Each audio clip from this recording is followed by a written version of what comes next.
warahmatullahi wabarakatuh. Bertemu lagi dengan aku Ari Nurani Purwati di channel Bunda Enola. Oke teman-teman, setelah sekian lama nih, maaf banget aku sibuk jadi nggak bikin video ya, karena ya new mom gitu. Pasti buat kalian ibu-ibu baru di luar sana udah paham lah ya seperti apa kehektikannya. Oke, di video kali ini seperti janji aku kemarin di video sebelumnya, aku akan bercerita gitu ya pengalaman aku melahirkan di rumah sakit melalui metode sesar, operasi sesar. Seperti apa videonya dan seperti apa tahapan-tahapannya. Aku menggunakan BPJS ya. Jadi nih buat kalian bumil-bumil yang nanti ada rencana atau dirujuk untuk operasi sesar menggunakan BPJS, video ini cocok banget buat kalian. Jadi tonton videonya dan jangan lupa untuk like, comment, dan subscribe. Oke, kita mulai ke videonya.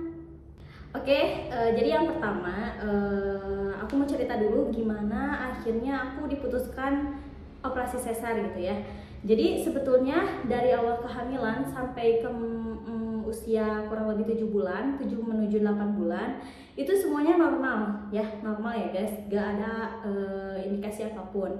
Namun mungkin nggak tahu aku stres atau seperti apa, jadi di umur kehamilan aku 8 bulan itu aku mengalami sebenarnya bukan nggak tahu preeklamsia atau apa ya, jadi tensi aku tiba-tiba tinggi gitu, dan emang di atas biasanya gitu. Jadi karena kan aku periksa USG itu udah pasti di satu klinik itu aja dan sama dokter itu aja dari pertama kali positif sampai kemarin akhirnya diputuskan untuk sesar juga sama dokter itu gitu kan. Enggak sesar, maksudnya dirujuk ke rumah sakit itu sama dokter itu.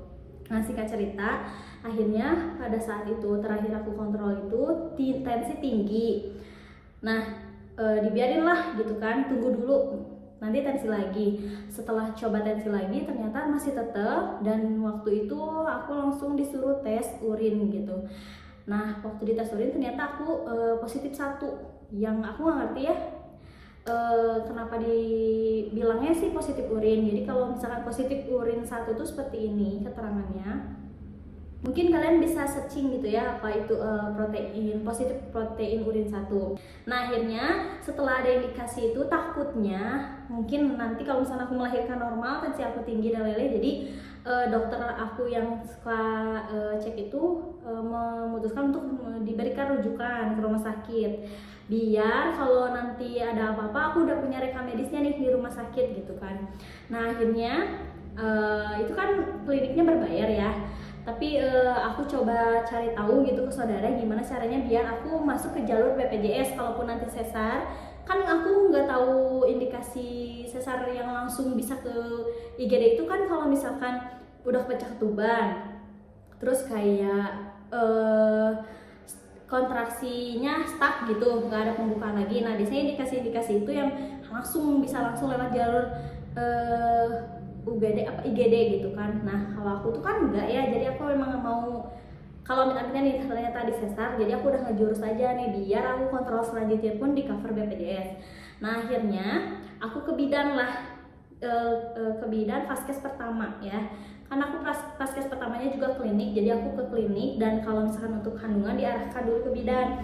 Terus aku ceritain lah semuanya ke bidan. Akhirnya bidan ngasih rujukan ke klinik. Aku minta rujukan juga ke klinik vaskes 1 ya. Nah, nanti dikasih rujukan, akhirnya aku boleh pilih rumah sakit mana yang mau aku ambil.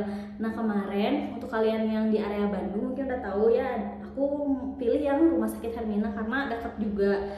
Terus aku juga sambil bisa searching juga gitu dokter mana yang bakal aku temuin. Nah, akhirnya dirujuklah aku ke rumah sakit Hermina. Lanjut aku ketemu sama dokter Dina ya, ini aku udah searching di Google gitu ya, dokter terbaik Hermina gitu kandungan ya. Mungkin setiap orang punya pilihan masing-masing. Nah, aku milih dokter Dina ini. Ketemu, terus aku dicek kenapa emang waktu itu pun Ola tuh posisinya masih sungsang, padahal udah 8 bulan nih. Harusnya kan dia udah di bawah gitu buat siap-siap masuk ke panggul gitu ya.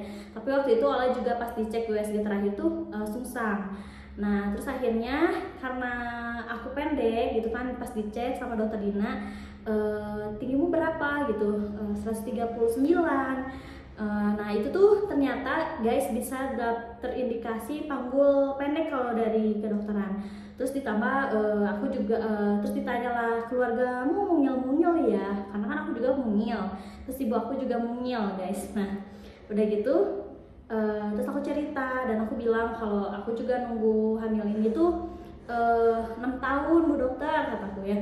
Oh yaudahlah, kalau saran dari saya biar kalian kamu selamat, anak-anak selamat juga, kan ini nunggunya juga lama, terus takut nanti kenapa-napa, udah aja nggak apa-apa, sesar aja atau sama aja. Akhirnya ya udahlah gitu, nanti kontrol lagi aja selanjutnya. Nah itu tuh kontrol memastikan emang aku darahnya tensinya tinggi dan emang tensinya masih tinggi, terus dikasih aja Dopamed namanya obat yang ini. Nah itu obat Dopamed itu aman buat ibu hamil gitu kan. Terus dikasih obat itu, pulang dan kontrol selanjutnya dicek lagi. Ternyata terus itu mah waktu itu langsung kalau nggak salah aku dicek.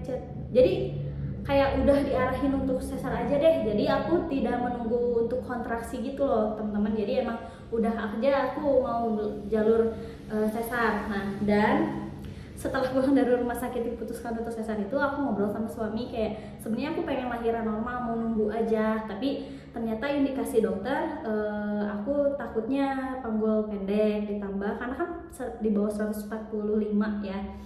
Mungkin kan sekarang ilmu kedokteran udah berkembang banget ya, jadi udah diminimalisir sedemikian cepat gitu biar nggak ada sesuatu di kemudian hari. Akhirnya ya udah aku ya udah deh, kita coba berdamai aja, nggak apa-apa lah, sesar juga yang penting aku selamat gitu sama bayi aku. Apalagi ya memang aku nunggu si olah ini tuh lama gitu buat dapat olah teh ya.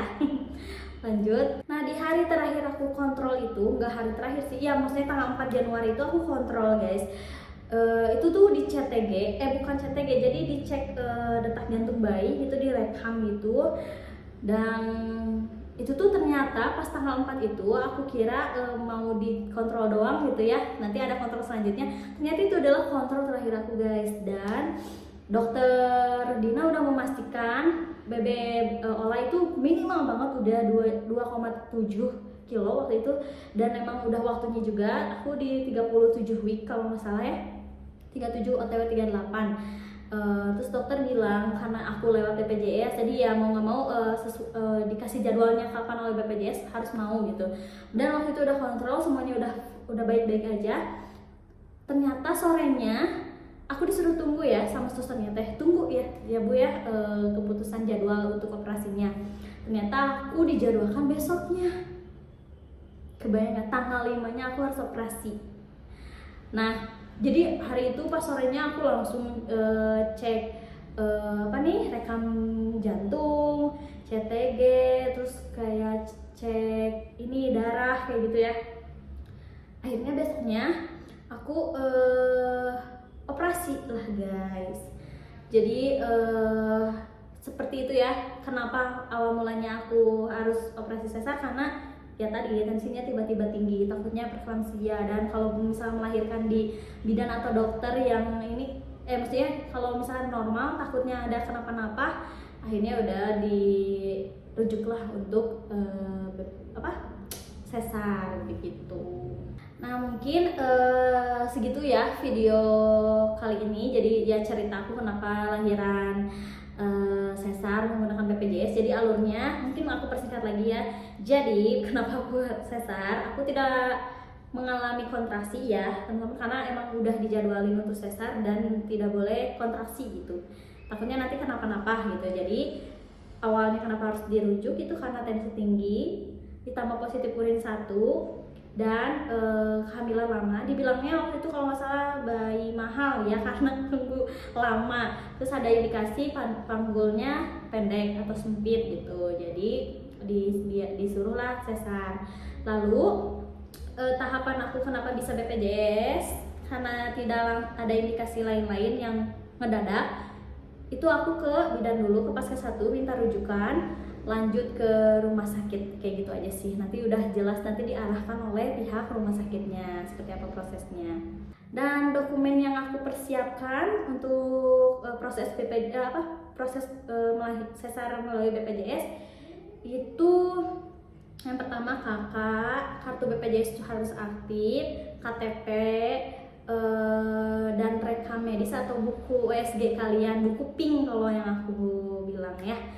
Nah mungkin segitu dulu video kali ini. Mungkin di next videonya aku akan lebih detail lagi gitu ya, dokumen apa yang dipersiapkan dan baju-baju apa aja yang harus dibawa waktu saat operasi sesar gitu. Jadi sekian ya, terima kasih sudah menonton. Jangan lupa untuk like, comment, dan subscribe. Nantikan terus video aku. Mohon maaf kalau jarang-jarang upload. Semoga video ini bermanfaat. See you next time. Bye. Assalamualaikum warahmatullahi wabarakatuh.